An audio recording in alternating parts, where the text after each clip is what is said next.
So this will be a demonstration of the pine.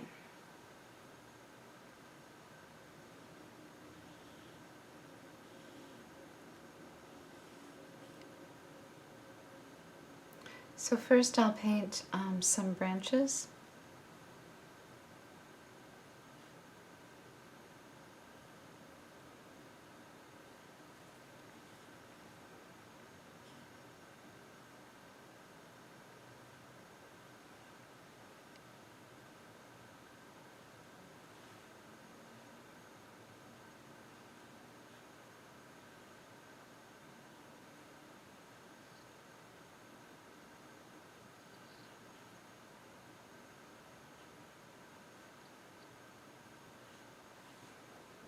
So I'm just going for a variety.